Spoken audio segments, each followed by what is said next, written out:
Okay, so, like, picture this for a sec. You find an abandoned car. Yeah. Not exactly shocking, right? Except, what if that car belongs to a woman who's been missing for days? And to make it even weirder, the car's found, like, less than 2 kilometers from her house. We're talking about the disappearance of Jane McDonald-Crone. See, what gets me about this whole thing is the car. It throws the whole timeline out the window. I mean, we're not talking about a car found states away like someone was trying to vanish.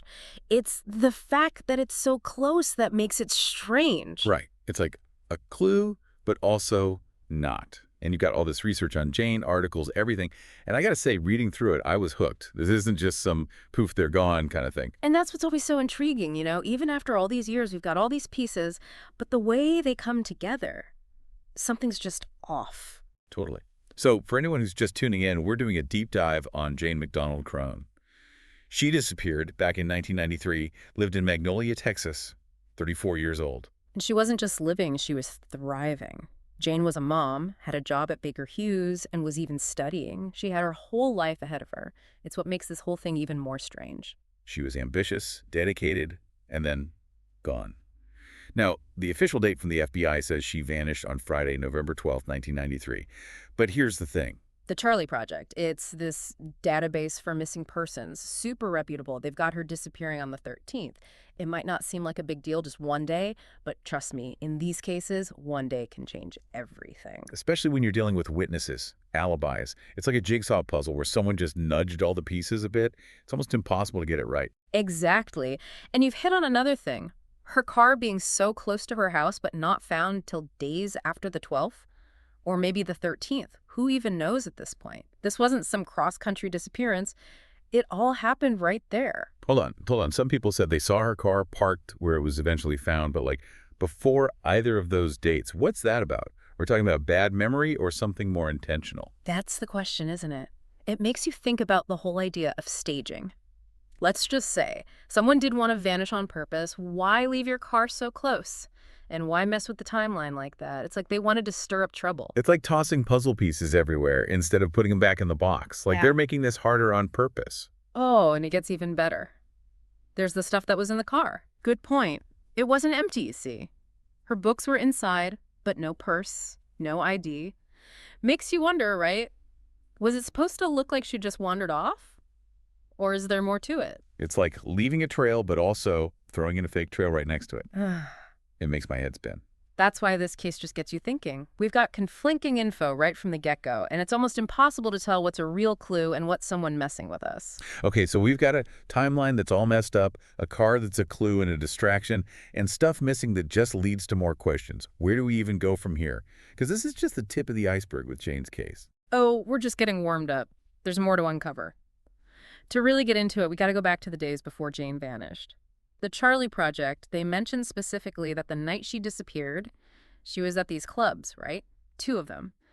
In North Harris County, Sin Limits and Tux Club. 2 clubs in one night, huh? Sounds like Jane liked to have a good time. Exactly. Not exactly a homebody. But here's the kicker. Get this.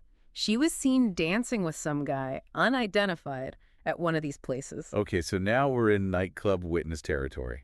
Not exactly known for being reliable. What am I missing here? You're right to be skeptical, but even if this guy's a dead end, it still gives us something. A last known location, potentially. Instead of just somewhere in North Harris County, we've got actual places, maybe even a time. Right. It's way more solid than just a vague time frame. And think about it. Someone else might remember seeing them together, or maybe overheard something they were saying. You never know. The devil's in the details, right? Yeah.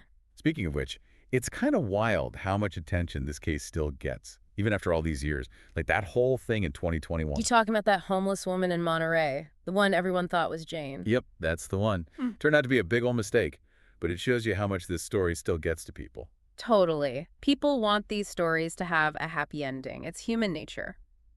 But here's the thing that always bugged me. Hardly any info about her family online. Like, anywhere. Now that you mention it, that is weird. You'd think with, like, Facebook groups and all that, someone would have made a page for her, you know? Memories, pleas for info, the whole 9 yards. But there's nothing. Exactly. And that's not normal. With the internet, you'd expect to find more. The family side of things, you know? Anything to keep her memory out there and get some leads. Feels like a big piece of the puzzle is just missing. And not just any piece, but a super important one. Which brings us to this. The FBI, they labeled it a possible abduction. Yeah, and that's a pretty serious label, right? Mm. But we got to think about when this all went down. Early 90s. Missing person cases, especially adults, they weren't handled the same way they are now. So you're saying that abduction label might be a little misleading, by today's standards at least. It's not that it's wrong, but we got to be careful about jumping to conclusions. The FBI file says possible abduction, but there's no ransom, no one demanding anything, no contact from anyone who might have taken her. Well, that changes things.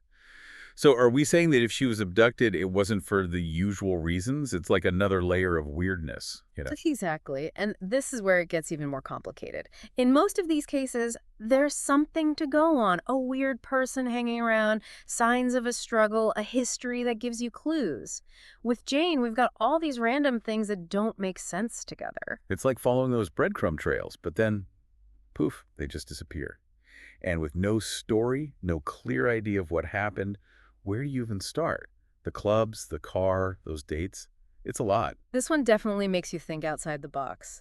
But that's the thing about these mysteries. Sometimes the smallest thing, some tiny detail, can spark something. It's like a chain reaction. You mean like one of those aha moments? When you Yeah. get a new piece and suddenly, boom, everything makes sense.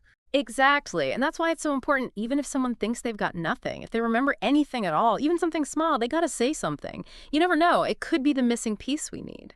The truth is out there, as they say. Yeah. But sometimes you need a little push to find it. So to anyone listening, if you've got that feeling, like maybe you know something, even if it seems small, what should you do? The FBI's got this whole system, right? You can send tips anonymously right through their website. It's totally safe, private. No one has to know it was you. So like, even if it seems insignificant, send it in anyway, just in case. Exactly. That one detail, it could be all it takes to finally figure out what happened to Jane. Because even after all these years, her story's not over, you know? There's still hope. Hope for answers, for some closure, maybe even for some justice. This has been quite the deep dive. We've still got this mystery on our hands, but maybe, just maybe, going over all this again, really looking at what doesn't make sense, it'll get us closer to the truth. Even just keeping her story alive helps. For sure. The worst thing is silence. That's what lets these mysteries live on forever. You got that right. Mm-hmm. So, to everyone listening, if this case has you hooked, if you're as intrigued as we are, don't let it end here. Go back to those articles, read through the details again. Who knows? Maybe you'll be the one who sees that one thing everyone else missed.